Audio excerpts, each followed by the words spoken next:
to a half-hour lecture, and then your eyes don't glaze over when I start talking about stuff that you kind of don't care about. So, yeah, so we're talking about breakfast. We all understand, and we've all been told and heard a million times that breakfast is the most important meal of the day, and it is. But the problem is that most people don't understand why it's the most important meal. And so a lot of people make bad choices, or choices that are less than stellar. So you have people that go everywhere from anywhere from eating a bowl of cereal to a piece of toast. A piece of toast with something on it, a banana and coffee, coffee and pastry. You know, it just goes on. And this being the breakfast brunch town that it is, you have all those wonderful things as well. So, but what ends up happening is you generally look at this habit of eating these kinds of things for breakfast. Fast forward into the day a little bit, and you have a couple of hours in, you go, I'm really hungry already. I just ate not that long ago, and I'm already hungry. And then lunch comes, and you're like, oh, I really need lunch. And then about 2, 3 o'clock rolls around, and most of us, no matter what, whether we sit at a desk or we're, you know, at home most of the day, you just kind of go, I'm really tired. And you get a little moody, foggy, you hit that 2 o'clock slump. I'm sure we've all felt it, yes. We've all had that moment where you're like, I can't make it through the day needs to be over. But it's not. You still have to go through and have 1.5 million other things to do. So what happens? Most people pick up a cup of coffee. This is the city. It's really easy to get a cup of coffee here.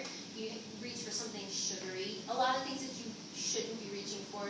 Anything that will spike you up again, give you some energy so you can finish out the day. And that just doesn't help, because what you end up doing is dragging yourself along throughout the day. And that kind of spiking up and dropping and spiking up and dropping of your blood sugar leads to a lot of other health problems down the road. So we need to make better choices for breakfast, because really it all starts with breakfast. And breakfast is how you're either going to set your body up to really enhance your day, or you're going to undermine it right from the beginning. And what we pick. So I like to go back to the word breakfast, which literally means breaking the fast. When we eat breakfast, 90-some% of us are doing it because we are just waking up from sleeping, and we're sleeping anywhere from 4 hours to like 9 hours, or in his case, sometimes 10 or 11 hours. Come That's my on. husband, by the way. Come on. So we are fasting that entire time that we're sleeping. And when you're fasting, you're really giving your digestive system a break, which it really needs, because digestion is really incredibly taxing on your body. It's really one of the hardest things you could ever ask your body to do. Like, you know, when you've had a holiday, right, and you eat a humongous meal, and what happens after the meal? Oh, you're tired, you're exhausted. You're like, oh, I'm exhausted, but all I did was eat. It's because you basically just gave your body this humongous amount of stuff that it has to process. And it can't do anything else until it takes care of that, which is why everything else basically just goes through it. So the same thing happens with your computer. So really what we need to do is go back and give your body something that will be nice to your digestive system in the morning,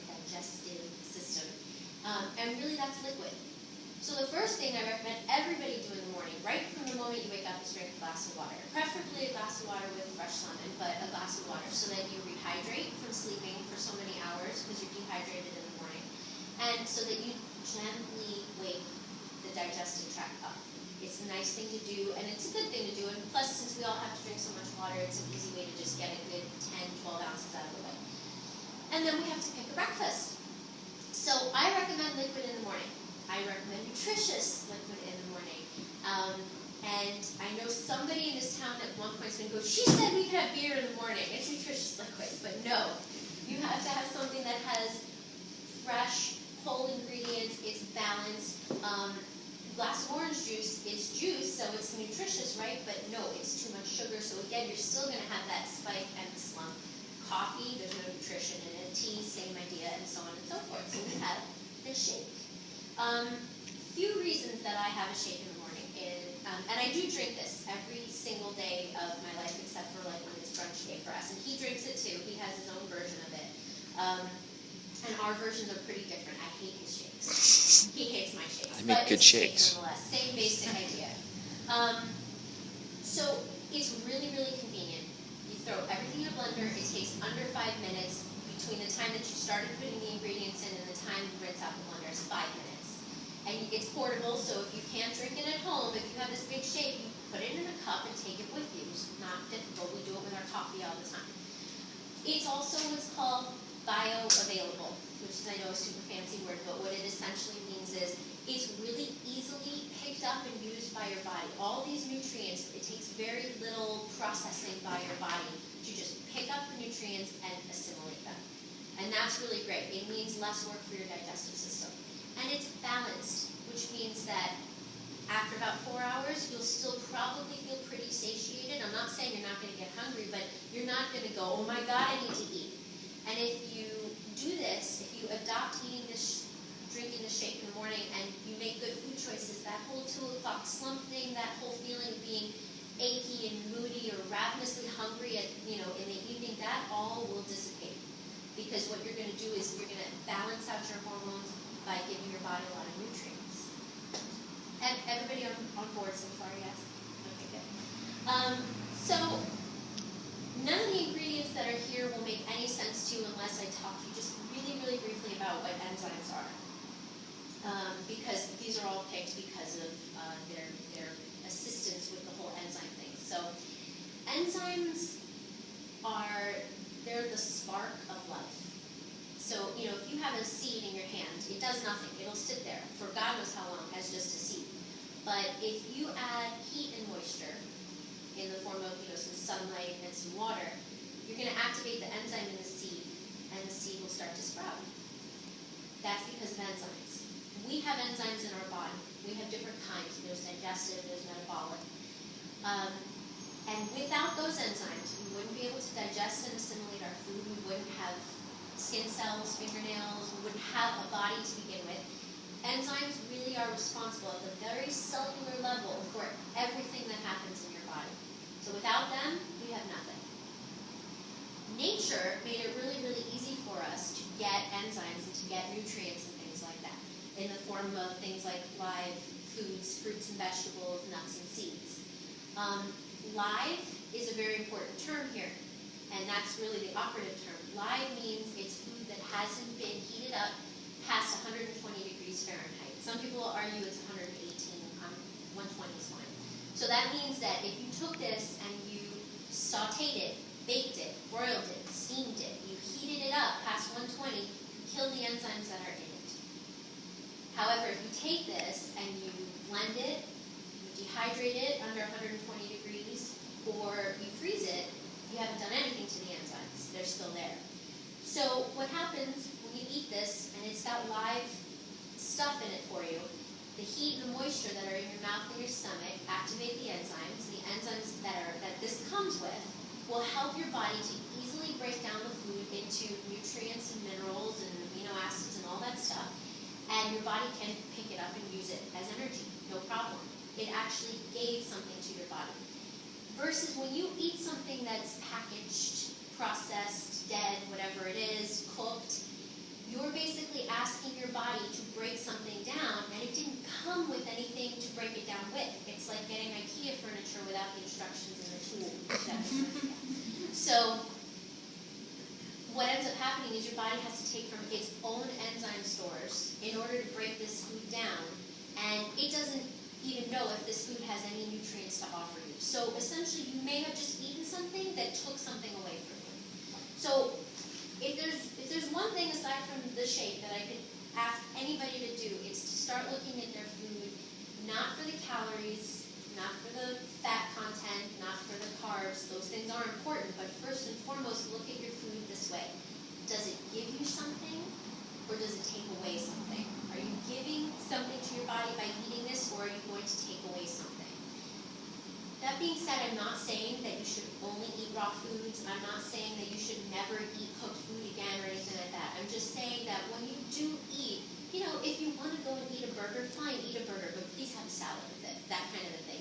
Eat live foods, and but the majority of the time, eat foods that give you something. So that those foods, when you want to splurge, they don't have so much of a negative effect on you. Okay, so the shake. Now that we understand enzymes, yes, we get it. Okay, and we understand why they're important. So the shake. It's everything in here is has something to give your body, and it will all balance everything out. So basically everything here has nutrients and enzymes, amino acids, vitamins, minerals that are easily used by your body. And don't take this and run a mile with it, but if you were to drink this shake in the morning and then you kind of have a crappy day eating, you can, at the end of the day, go, it's okay because I actually got all the nutrients I'm going to need for the day right from the morning. That doesn't give you like a free pass to go, oh, I'm going to eat a bird for lunch, like this for dinner. It's just that this really helps to fill in all the nutritional gaps that are in everybody's diet. And it doesn't matter who you are and how healthy you eat. In this day and age, everybody's got nutritional gaps. So, any questions yet? Everybody makes sense, right? So the more enzymes you eat, the healthier you are, basically. The more live foods you eat in the form of fruits, vegetables, nuts, and seeds, the healthier that, the more you're contributing to your body. And I've been saying live, and when you look at food products, that also translates to the term raw. So when you look at my agave, it's raw. When you look at the coconut butter, it's raw. Like everything is, when I can find it raw, it's raw, because that means it came with the enzymes and my body will be able to break it down. And one other note, because digestion is a very stressful process for the body, most of us are already overstressed. If you have a body that holds weight, if you find that you get moody, if you are groggy at any point in the day, if you're just not feeling like 100% all the time, it's because somewhere, somehow, your body just isn't dealing with stress all that great. And there are varying degrees of that. It can get pretty bad, and some people have it just a little bit. It's no big deal. And when you eat these kinds of foods, it's less stressful on the body. And you want to do what you can to give your body as little stress as possible, because we get it everywhere else, every other part in our lives, the air we breathe. Well, not so bad here in Portland, but the air we breathe and the lives we lead and the jobs and all that stuff. So make it easier on yourself by giving your body a compliment. So the shake, it's pretty simple. The apple was just an example. There's no apple in the shake. I gave everybody as a packet. Yeah, Elaine, you have to. Oh, yeah, but Come to the front, darling, and get yourself a packet. did that for this. I made your video. Maybe you should move to LA then. You were, camera hawk. No, just kidding. Okay, so I have at the top here, if you look at the packet, it's a basic recipe for the shake, and I'm going to show you the basic, and then I'll make it for you, and then you can try it. And then you have below it optional superfood add-ins, and I brought you some examples of what the packages are that I use. And you can choose how you want to make this shake after the base. And you can change out, like I have frozen fruit, I use strawberries. My husband eats strawberries, so he's not in the shake, so he uses blueberries. I don't like blueberries in my shake, so it's that kind of a thing. I start with a milk base. Is this Cornelius? Okay, so I start with a milk base. I use almond milk. I don't do soy. I think we already get too many, it contributes to estrogens in the body. We already get too many environmental estrogens. So I use almond milk, but you can use coconut, you can use hemp, you can use whatever kind of non-dairy, non-soy, if I can even go that step further, that you want. And always make sure it's not sweetened. Because when other people add sugar to your foods, you're letting them decide how sweet and how much sugar and what kind of sugar to use. And they're generally going to over-sweeten, and they're going to use some sort of a cheaper product. Just make your foods as basic as possible, and then you sweeten as you like. So I do about 1.5 cups, because I like a big shake. You'll see how much this makes, and then you can decide from there.